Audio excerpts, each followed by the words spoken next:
Good morning, everyone. Thank you so much for joining us for our third Cultures United session for this year. I can't believe it's September. I hope all of you are doing great. In our last conversation, which was in June, we really had a amazing panel. We discussed the importance of Juneteenth, excuse me. Our expert panel discussed the significance of this holiday in their lives personally, as well as the impact of the holiday on our communities and businesses. It was wonderful and inspiring, and I encourage all of you to watch it if you haven't, because you can scroll down on Cultures United webpage and check out past conversations. Again, thank you to our panelists, and thank you for everybody who tuned in for that amazing conversation. Our goal for Cultures United has always been to help convene, connect, and be a resource for our community. Now we're going to turn on our topic today, which is super important: financial literacy. Even in a strong economy, many people still feel significant barriers to understanding and managing their finances. Here in Orange County, access to financial education remains a critical factor in creating pathways to upward mobility and long-term security. Research shows that individuals with stronger financial skills are more likely to save, invest, and plan for the future. And financial education can have a lasting impact on wealth building and generational resilience. Teaching these skills early, especially to our youth, creates stronger and more confident communities. And that's good for all of us. Today, we are fortunate to have a panel of respected business and community leaders from across Orange County who are actively advancing financial literacy and empowering others to overcome systemic barriers. They'll share insights, strategies, and real-world experiences that we can all learn from and apply to our own communities. So for those of you joining us the first time, we started Cultures United at the end of 2020 with the support of three amazing United Way supporters: Martha Daniel, Ben Alvarado, and Tam Nguyen. And these were all designed to promote conversations, collaboration, and philanthropy and unity in our community. And of course, this would not all be possible without our founding sponsor, who has allowed us to create a space for these really impactful conversations. So thank you to former United Way board member and Cultures United co-chair Ben Alvarado and California Bank and Trust.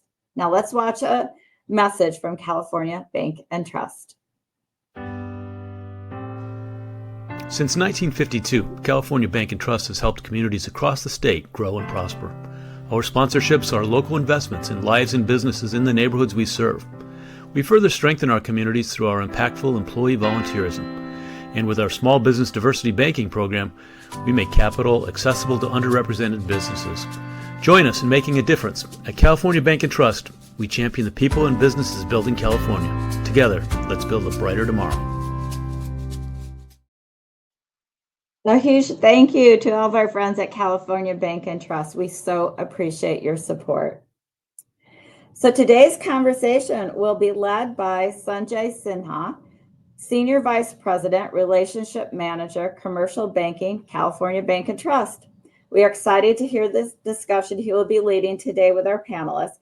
He's a trusted member of the California Bank and Trust family, as well as brings vast experience in the business and finance industry. We are thrilled to have Sanjay here with us today. Thank you so much, Sanjay. Looking forward to the conversation. Now, take it away. Thank you, Sue. I'm honored to moderate today's conversation. As you mentioned, one of the things that's so great about Cultures United is that it is a forum where we have conversations about how we can all live and work together. And thank you to everyone who's joining us today. I'm excited to guide today's conversation on financial literacy and the real impact it can have in creating opportunities and building stronger communities. We're joined by an extraordinary panel of leaders representing business owners, community advocates, and financial experts.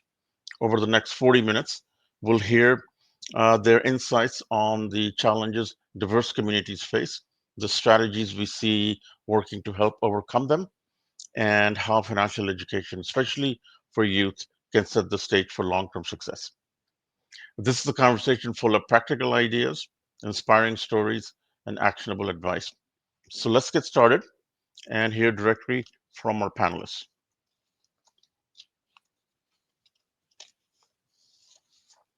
Let's welcome our panel of distinguished guests. Andrew Fahmy.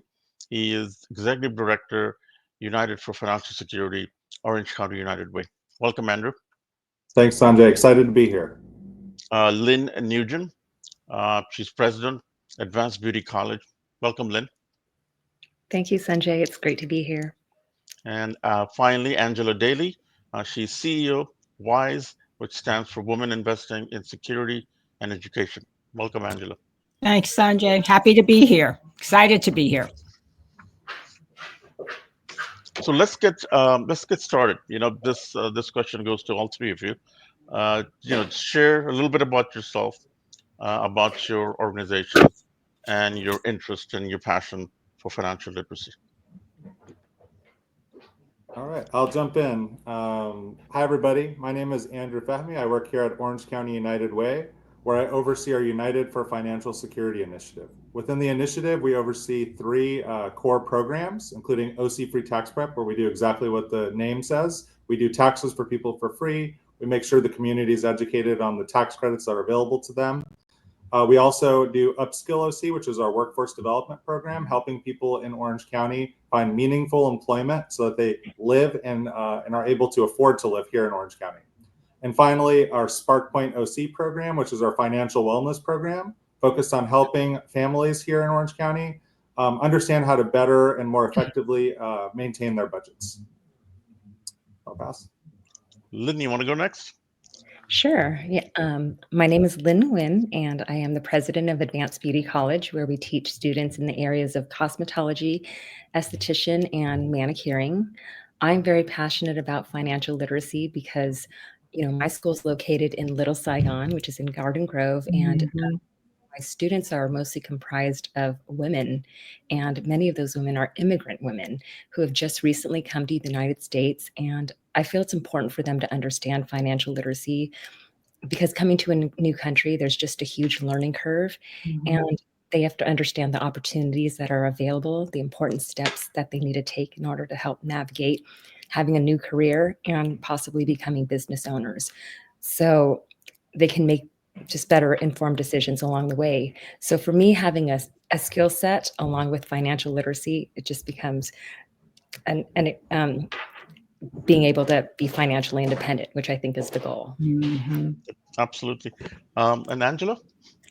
Hi, everyone. Angela Dailey, and I am the pro bono CEO of WISE, Women Investing in Security and Education. My background is in finance, been working for more than 4 decades in finance, running global communications first for a major investment bank and serving on their board of directors. Now my day job is running a strategic communications company serving financial services. As for WISE, this is a passion of mine: financial education, empowerment for females of all ages and all backgrounds. We are Orange County based with a national reach, 27 years old. And Sue knows about us because she was very close to our founder, Victoria Collins. So I'm thrilled to be here and share what we do within the community with our 3 cohorts: young women, Girl Scouts, Girls Inc. are great partners of ours, the university programs that we have, and then just the financial empowerment programs for the community at large. Great, thank you. Andrew, I'd like to begin with you, just sort of set the stage. From the work that you do here in Orange County United Way, why is today's conversation so important? Yeah, Sanjay, I'm happy to take that. So I'll first start with something Lynn mentioned. A lot of immigrant community. We're a minority majority county here in Orange County, including myself. My family was immigrated to Orange County from Egypt, so shortly before I was born. So they came here, educated, understood how to make money, but they didn't understand the financial system in the United States. And something that I reflect on now, looking back, is growing up, a lot of values were instilled on saving and like maybe starting a business or being more entrepreneurial, but understanding investment strategies, long-term retirement planning, those kind of goals were not set. That wasn't talked about in my household. It was just about making the most money you could possibly make as fast as you can. And that's what I see with a lot of my immigrant friends and colleagues and people that I've come to know through this work, is that there's a lot of financial wisdom that's inherited and passed down, but not as much understanding of the local, the system here in the United States. One thing I wanted to mention, in addition to that, is that we publish a profile of Orange County called the Real Cost Measure Orange County Profile. And this profile shows what it takes to live here in Orange County for a family, for an individual. And for a family of four, it takes about $127,000 to survive in the county. That number is attainable. That's two working adults at about $30 an hour each. That's something that we are able to support our participants. That's something we could reach, but it's also challenging. Not every family has two working adults. Not every working adult is making $30 an hour. Some of them are making a little bit less. And the average, the median income here in Orange County is actually $115,000. That $12,000 gap is real, and that is a manageable amount of debt that people accumulate. What that means is that a family of four might opt to use their mother-in-law or mother to do the babysitting, or aunt or grandma. They might choose to avoid the dentist office or doctor's office. And what those kind of decisions create over time is a kind of a compounded possible explosion, financial explosion that it could occur if, say, mom or mother-in-law or grandma gets sick and they can no longer do childcare. So all of a sudden, you're living right at the precipice of debt, and you now can't afford to pay for, and then now you have that extra $1,500 a month of childcare that you have to pay for.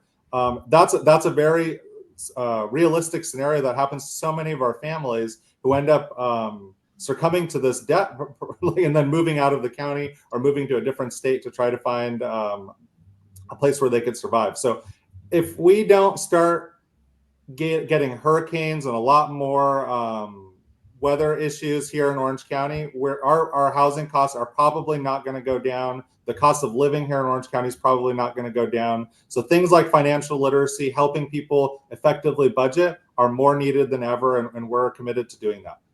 So Andrew, how did you become aware of financial literacy? What triggered that interest?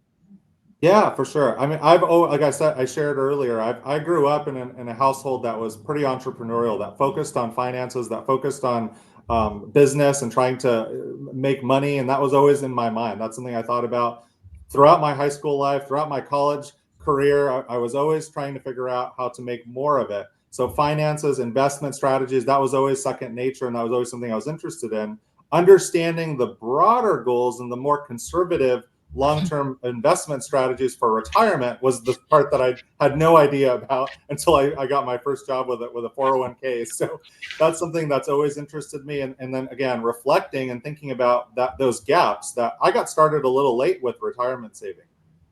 And that's something I could have started earlier if I knew about earlier. And that's something coming from somebody that was very interested in finances. I just didn't have the tools growing up to know how the system worked. So that's something I've committed to supporting our community and supporting people that I know, and helping them understand how to thrive here in the county. Okay, thank you. Well, the next question is to all of you. To truly understand the impact of financial literacy can have in an individual or family's life, can each of you briefly, share a story, a sort of transformative impact that financial literacy had on their future trajectory? Maybe Angela, you can start. We have so many stories, Sanjay, at WISE about this. I mean, since we work with these three cohorts of young girls, university students, and the community at large. But let me share with you a couple of stories from Girls Inc. We had one young woman attend a workshop. She was burdened with debt. She got a little advice and wrote to us 5 years later saying that she's out of debt and saved enough to buy a condo here in Orange County, which is absolutely amazing. We also had a young woman attend hearing a panel on careers, and she never considered a career in finance, and wrote to us later how she was successfully working in accounting and loving it. And then we have a program for university students called Tearing Down the Pink Wall, where we get top women in finance to talk about the markets and investing, but also career journeys.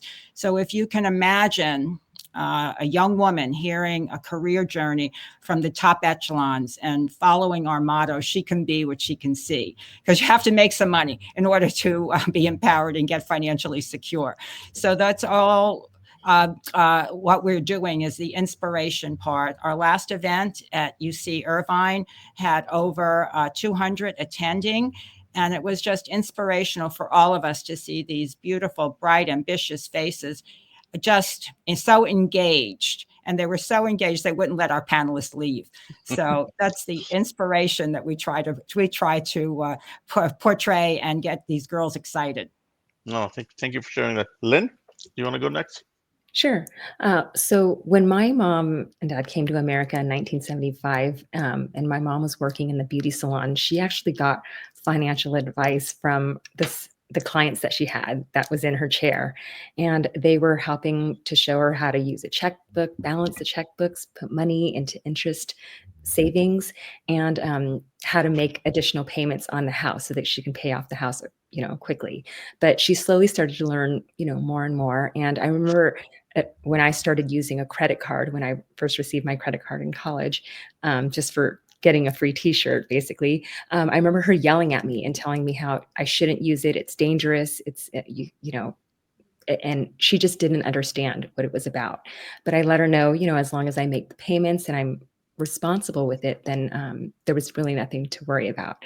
But slowly she started to understand a little bit more. She now uses a credit card, loves getting the points and the rewards and things like that. And she also knows how to shop for loans for the business and different business deals. And she invests her money now, and so that she can earn higher interest, essentially. But now I see that she's more open to it. And now when she goes to do her Tai Chi at the park, her friends, they're sharing different best practices, and they'll share with each other, oh, this bank has a great interest rate. Let's all take advantage of this deal. So I love that they're talking more about it. They're sharing different best practices. And, I'm proud of how much she's learned throughout the years, and how she's come such a long way. No, that's great. That's great to hear. And for you, something personal is right next to you. Yes. To see the transformation. Thank you. Andrew?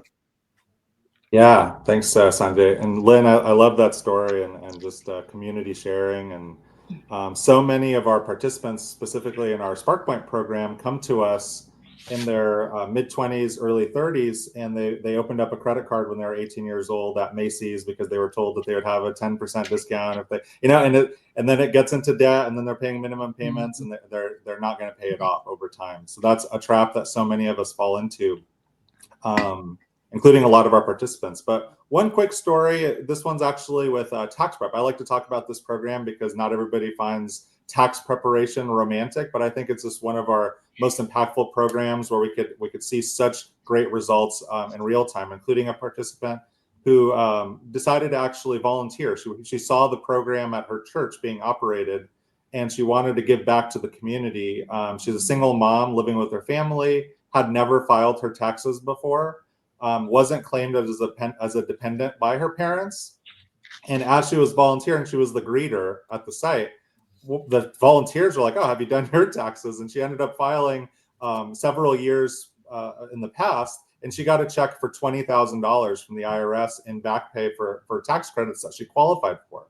She was able to use that money to go into to start pharmacy tech school, which is something that she really wanted to do, and she was excited to take on that career journey, but the finances were really stopping her from doing that. So just a quick note of, about how understanding the credits that you qualify for and ensuring that you're asking the right questions when you file your taxes can bring in real money, sometimes $5,000, $10,000 for families, for individuals, for single parents. So definitely lots of big results in that program. That's great. That's a wonderful program, Andrew. Terrific. So this goes to the three of you again. Sort of take a step back and talk about what are some of the root causes for lack of financial literacy in the United States. One data point that I just saw was that only 50% of the U.S. population is financially literate. and it has hovered around that level for the last 7 years. So, maybe Angela, you can start. Well, I think that number sounds very high. I think there's a lot more people that are financially illiterate than that. But I think I want to bring up something about financial literacy, and that's the intimidation factor. Wall Street is filled with jargon, acronyms that people can't understand. So they hesitate to get involved. I mean, we've seen statistics that 60% of millennial women are afraid to get started with investing. So I think that we have to focus on getting away from the jargon and getting into practical reasons. For example, the example of credit that was brought up. I mean, we work a lot. That's one of the programs that we have with Girl Scouts and Girls Inc. about avoiding this credit. What does something really cost? Doesn't cost the $50 that you paid for it if you don't pay it off. It could end up costing you $150. So we try to bring that out. I mean, that's and address this whole, and I'll go into it more about how we address this intimidation factor, get people started and comfortable. Lynn? Yeah. So for some of the root causes, I feel like in a lot of these immigrant countries is that for new immigrants, there's a huge cultural obstacle that they have to overcome in learning an entire new way of how to handle money. So in Vietnam, for example, it's a cash economy. They mainly just use cash or maybe debits in order to fulfill transactions. And so they don't use credit cards, and they typically don't take out loans. So they make the money that they make, they work hard, make the money, and just spend within their means. And if they have a goal, for example, like they want to buy a car, then they'll just save up and just have all that money, and they just, pay for it in full. Mm-hmm. So personal finance is typically not taught in the schools. And, a lot of times also talking about money and finance, it's deeply personal, so they don't want to pry or discuss it. So unless they're going to a bank or talking with professionals, they don't really talk about it much to share that. But it's just something that needs to be talked about more. So that's just some of the root causes where they don't know enough about what opportunities are available. So there's a big learning curve that we've got to be able to present and show them. Yep, right. Absolutely right. Andrew? Yeah, there's a whole lot of root causes. I think we've touched on some of them in this conversation already. One that I do think is probably the most addressable root cause, in my opinion, is just speaking with somebody who I admire regarding finances, and he mentioned that so many parents are actually embarrassed to talk about their finances, and that keeps them from talking about it with their children because they don't want to appear to be failures in their children's eyes or in other family members. And what's created from that is this environment of not discussing finances openly, not talking about pay rate, not talking about investment or how much money you have in your savings account, which is it's a daunting and embarrassing thing to talk about for so many people. But we really should be moving toward a more open financial conversation community where we're addressing these issues, sharing best practices, and communicating amongst ourselves from the dinner table to the classroom about how to better manage money and how to better prepare yourself for the future. Yeah, and it really cuts through all demographics. I mean, whether you're an immigrant or you're a local household. I mean, it's something nobody talks about, and it's one of those mysteries. If you don't talk about it at home, well, how are you going to learn? So, well, thank you. So the next question again for three of you. How do cultural and societal expectations sort of influence financial habits? And number two to that, how can we change that? Andrew, since you just spoke. Yeah, I will jump right in. So, growing up in a Middle Eastern household, there's pressure. There's a lot of pressure for outward wealth. People want to appear to have money. So many of the people I grew up with, their parents drove Mercedes, and that was just kind of like what they drove, and whether they had money or not. I knew some of the wealthiest people that I know in Orange County are driving the same car as some of the poorest people I know in Orange County, because that's what they're striving to purchase in their life, is just the most expensive car they can. And that comes from a lot of expectations from other countries. Like from where I came from, I could speak to Egypt. There isn't the pressure to purchase the $1 million home because homes don't cost that much. People save up throughout their life, they purchase a home, and then that's where they live. And then they could spend their hard-earned money on things like vehicles, on things like food, and et cetera, et cetera. But there's a lot of challenges with that sort of lifestyle here in the United States. Another one is just something that's kind of funny that I learned within Middle Eastern households. Like if you were to come into my dad's house and compliment something on the dining room table, he'll probably offer it to you to take home with you. So it's like they give away a lot of stuff, and there's such a pressure to do that. So there's just, again, it's a lot of cultural expectations of how they manage money, how they manage wealth. And just where the challenge is in that space is a lot of investment fraud right now. So people see Bitcoin, they see these investment strategies that promise 7,000% returns within 2 months, and they jump to it because they want that experience, and they're entrepreneurial by nature, and they want to be able to jump in. And that's been really detrimental to our community over the last 10 years or so. So that's something to keep in mind, is, informing people to be aware of the investment strategies, that there is no fast solution to investment and a quick way to make $1 million. So just something that plagues our community right now. Andrew, so true. No quick way here. No silver bullet. Angela, you want to take it? Sure. Yeah, I mean, this whole thing about culture and values, even if the families don't overtly speak about finances, we all absorb the values of our parents. I mean, I know for myself, I grew up with first generation Italian, and how they handled money. So they didn't overspend, and that passed on to me. And by the way, to my children as well. I have 2 boys now in their 30s. I don't remember ever having an overt conversation with them about money. Nevertheless, they absorbed it. They're all financially very responsible. They don't overspend. They pay their credit cards because they saw their parents. That's what their parents did. So yep. I think that these overt conversations are important, but you've all talked about the culture and the importance of family. That is so, so important. And it doesn't have to be, you have to do this. They watch and they learn. Yeah, I agree. Lynn? Yeah. So in our Asian culture, it seems, similar, where we, the expectation is just you work very hard, you save your money, you only spend what you have. We don't like to borrow a lot. There's a lot of negative to that. And there's not a lot of debt. And just with this mentality, of course, then there's limited growth, when you learn more about it. But there's also that fear, like Andrew was saying, that they may get scammed. So there's the distrust where, what if they've worked so hard for their money and then they can listen to the wrong people and possibly get scammed.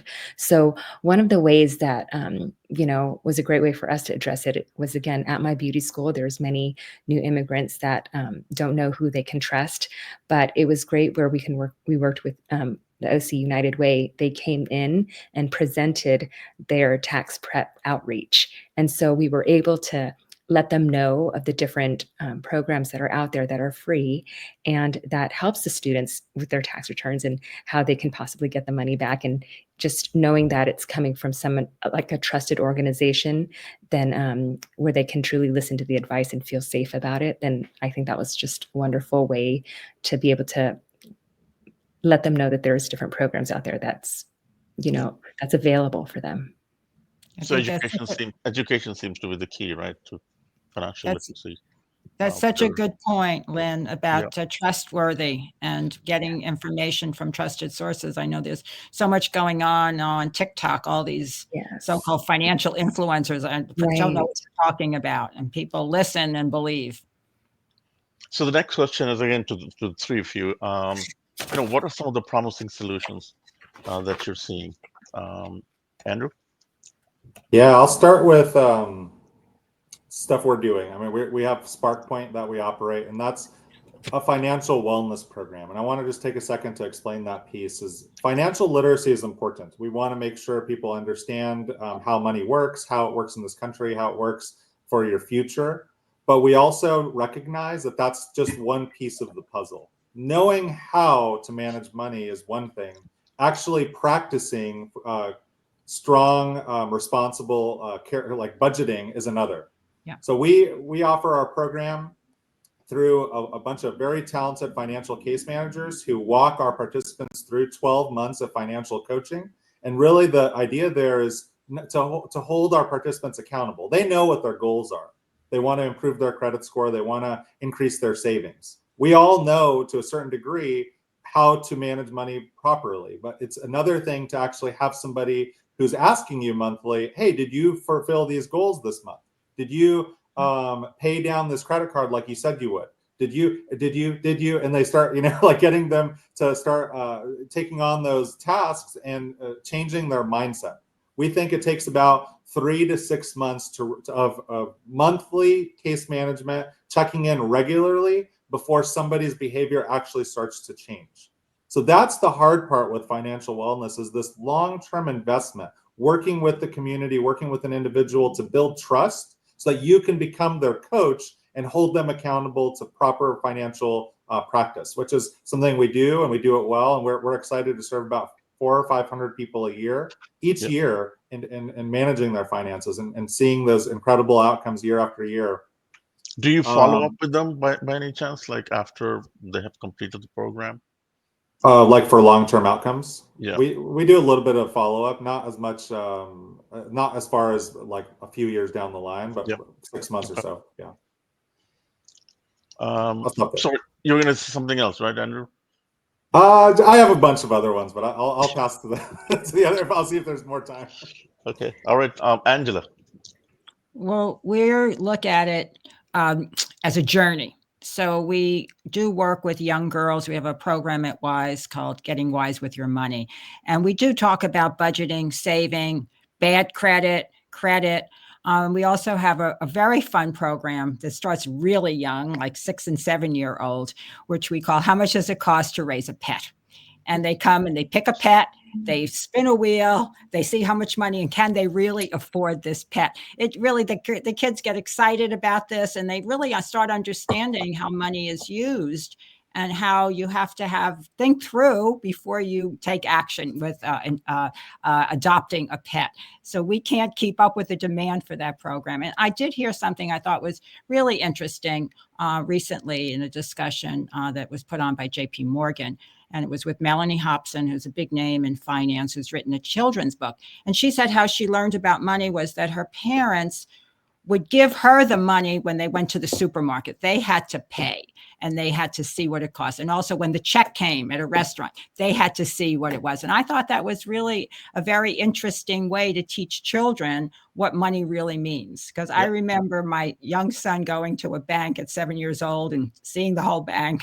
Sanjay, you'll identify with this. And his question was, well, where's the money? Yeah. So I think we do have to expose them at a very early age and show them what money really means, something tangible. I agree. Lynn.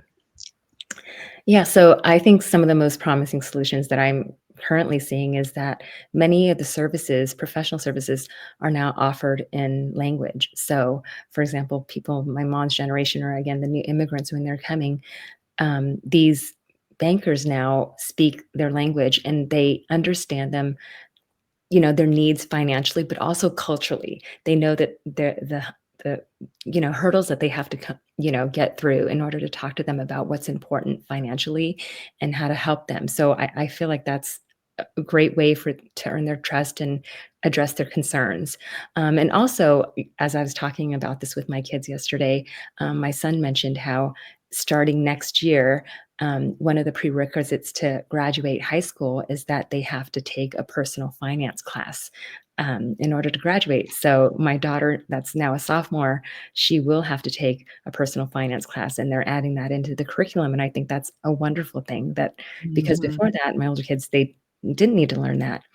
And a lot of times now, even with the TikToks and podcasts that are out there, good or bad, it's creating the conversation so that the younger kids are listening to someone that's speaking to them in a way that they can understand, instead of those, like you were saying, Angela, in the beginning, when they have all these acronyms that are and from financial people, and it's so hard to relate to and understand, and it's very daunting. But when kids are hearing it from maybe younger people that are saying, hey, this is what I did to start just at your age, then it makes it a little bit more accessible. So it's exciting to me that, they're interested in it. What we've done is we gave them accounts to pick their own investments since they were younger. So they get excited when they see it go up, or sad when they see it go down, but it just gets them interested in investing and, knowing about it. So Lynn, do you think your kids are just about the same or better or worse in terms of financial literacy compared to you when you were their age? Yeah, I definitely think they're better than me. My husband loves, finance and all of that. So he, again, gives them these different ways for them to invest. And so they research. They're like, well, I'm going to get Disney, or I'm going to get, Starbucks, whatever they want. And then they look at it, and then they look at the numbers, and they have done classes, and in classes where they have a project where they pick some investments in the beginning of the semester. And by the end, if my daughter ended up winning with her group, they made the most out of that semester, and then she didn't have to take the final. But I feel like they're doing a lot more now than they did when I was, younger. And of course, my parents, she didn't even want me to use a credit card. So we've come a long way in being able to teach this next generation. So I feel like it's more accessible, and they're definitely far ahead from where I was when I was their age. Angela, what about your kids? Well, okay, my kids, I'm going to talk a little bit about playing off of what Lynn said about the younger generation being more interested. I mean, for example, the workshops that we do for Girls Inc.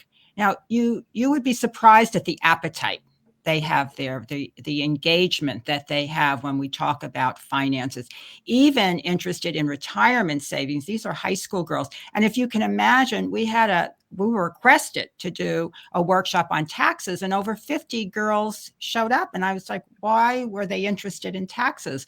But this is happening, as Lynn points out. They're talking about it more, engaging more. So I think that there are another panel that we did with careers.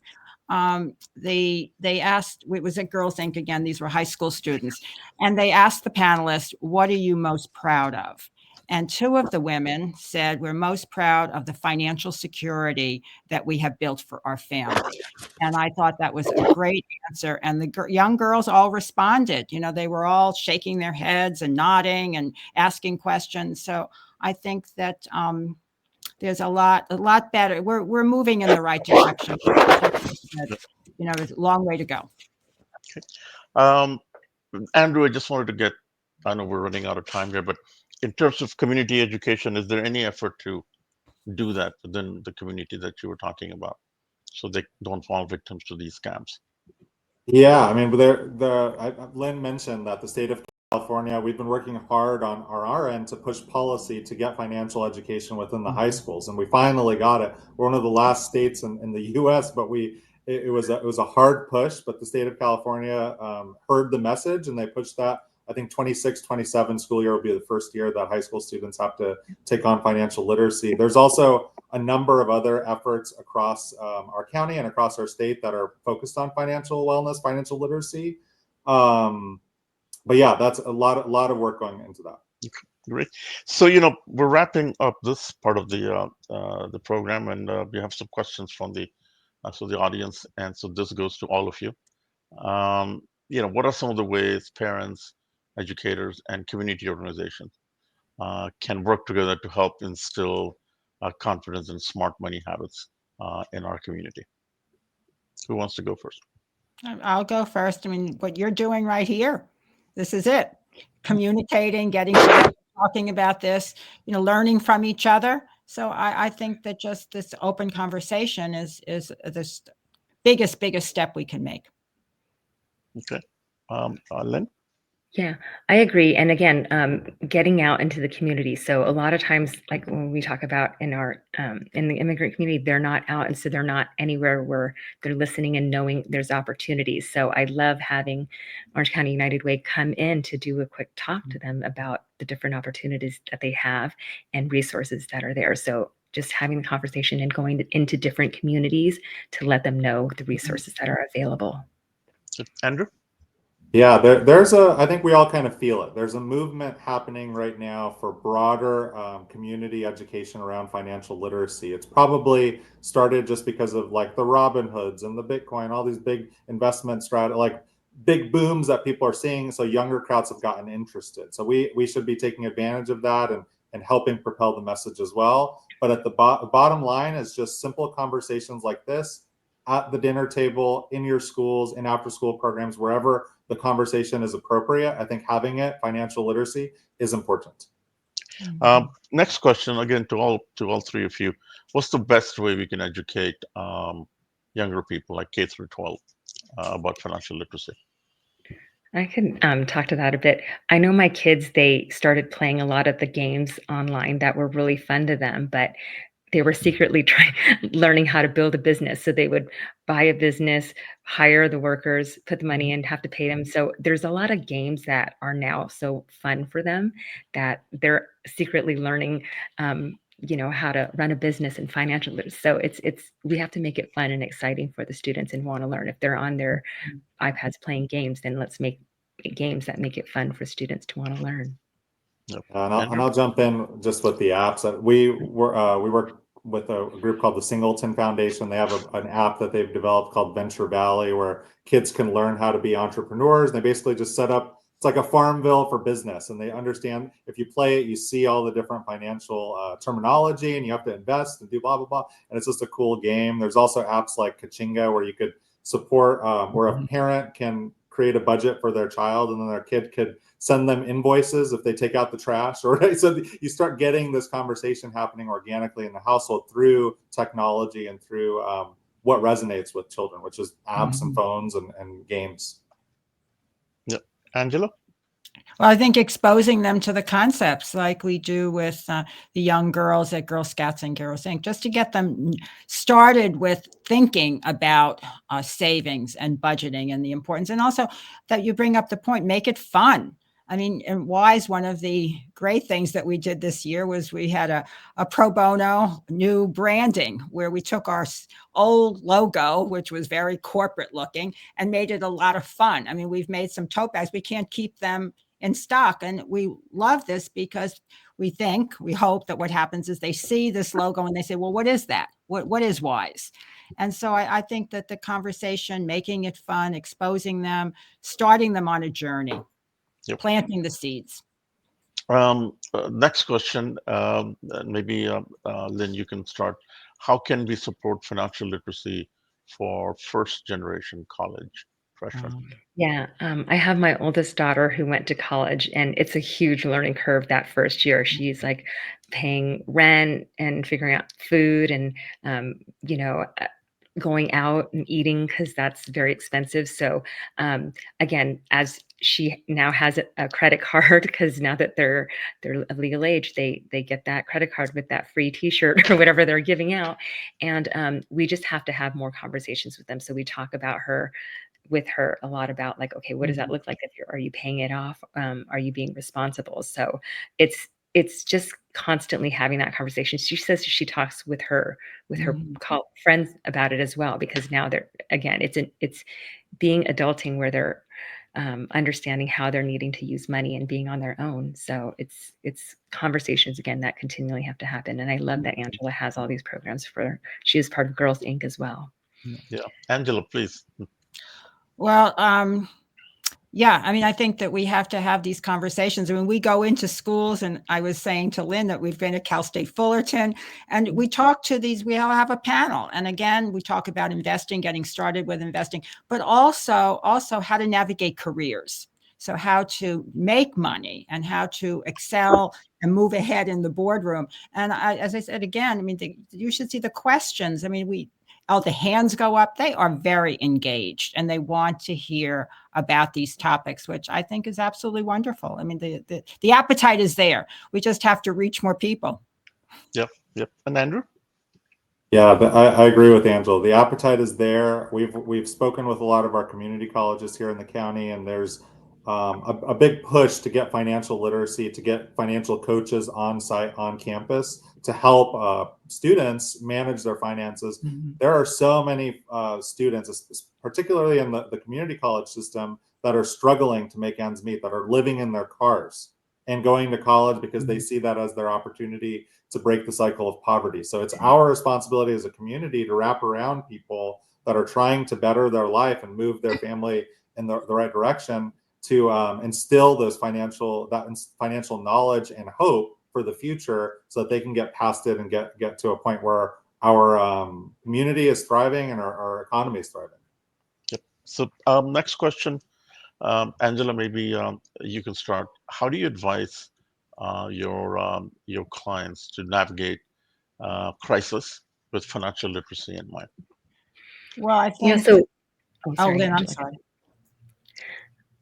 I'll start. So I think one of the things that we've done, like just in the beauty school business, is that knowing that our students that just came as immigrants might be opening their own businesses, and they're going to put themselves in a financial situation where they just don't know how to navigate, don't know how to do that. So we have a program called, where we partner with SBDC, the Small Business Development Center, and we have a program called Beauty Boss, where in that, since we teach them the technical skills in beauty school, they help teach them, how to be an entrepreneur and run a business. So essentially in that program, they have financial literacy so that they can avoid having a lot of the downfalls they have when they don't know anything about, the finance, and then they open a new business and they didn't understand all these problems that might occur. So in order to avoid that, we do offer them, and it's a free program, and it's so wonderful for them to be able to have as a resource. That's great. Angela? I think hopefully we're all exposing at least the audiences that we reach with the message that you need trusted advisors. And Sanjay, I'm sure you have plenty at the California Bank, and Andrew, all kinds of resources. And at WISE, I mean, for example, the Financial Planning Association here in Orange County offers free sessions on financial planning. They just need the people to come. And I think that this conversations hopefully get people interested and understand that someone brought this up. There's nothing embarrassing about being in a bad financial situation, because, it can happen to anybody. Yep. And Andrew? Yeah, and we advise our clients to take things one brick at a time, right? There's no you can't just build a house with on one day. You build it one brick at a time over time, and it's a challenge. But instilling those better financial habits early and taking on small steps for now helps you in times of crisis. Like Mike Tyson says, it's one of my favorite quotes: "Everybody has a plan until you get punched in the face." And that's the reality of it. Everybody has a plan until you're in. But then there's a big disaster, or you lose a family member and you can't work. It's hard. So properly preparing now, because if that incident happens, you want to be ready. Yep. Yeah. So just to wrap up our time this morning, to each of you again, starting with Angela, is there a hopeful message you want to share with Orange County about financial literacy? Well, I think we've brought it up here that the younger generation is more interested and will be better prepared, and will know about retirement planning and the importance of starting early. And for the older adults, that there are lots of resources. You just have to know where to look. And actually, as Andrew says, you have to do it. I mean, you can have a plan and think about it, but you have to implement. And that's the important thing. And many people, for whatever reason, again, the intimidation factor. Look at so many people have a fear of getting started with investing. I'm not sure where that came from, probably from Wall Street and their jargon. But yeah, I think there's a lot of hope. Okay. Andrew? Yeah, just to make it really simple, have that financial conversation with somebody. Have it with your kids, have it with your family members, have it with neighbors. We want financial wellness to be a top of mind issue here in Orange County over the next few years. And the only way to do that is if everybody is having those conversations and kind of getting out of your comfort zone, taking the time to ask people how they're doing financially. Is there anything that, are they concerned? Are they worried? Do they have questions about retirement? We all have these little nuggets of information. It's just a matter of sharing them. And Lynn. Yeah, I'm very hopeful after our conversation here, kind of seeing how, all of us have had a different upbringing with money, and how now in our generation we're teaching our kids and they're so much more advanced, seeing how that there's so many more opportunities where it's in language, so there's less of that barrier, and teaching them when they're young. So I'm excited that they've had these programs. There's resources now that we can introduce people to. So I feel like there's a lot of hope for the future, and hopefully that people take advantage of it. That's great. Thank you. I think great job, everyone. Your answers are great and very insightful. So thank you again.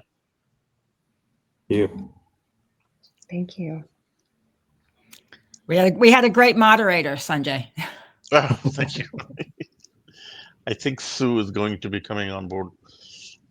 And here I am. So anyway, thank you all. It was, really hopeful is what I left with, especially on your last comments. And that I'm excited to hear there's so much interest from the up and coming generations. And that puts us all in a really good, really good mindset that there are a lot of people caring. I love the idea that keep the conversations going, right? So if I walk away from this, is how do we just keep the conversations going? Maybe one great thing is to refer people back to, hey, watch this Cultures United, a conversation, learn about all the resources out there, and take away that fear. So anyway, I just can't thank Angela, Lynn, Andrew, so much for being on the panel, and Sanjay for being such a wonderful moderator for such an important topic. So thank you. Now, Sanjay, did you have any takeaways, anything that really inspired you?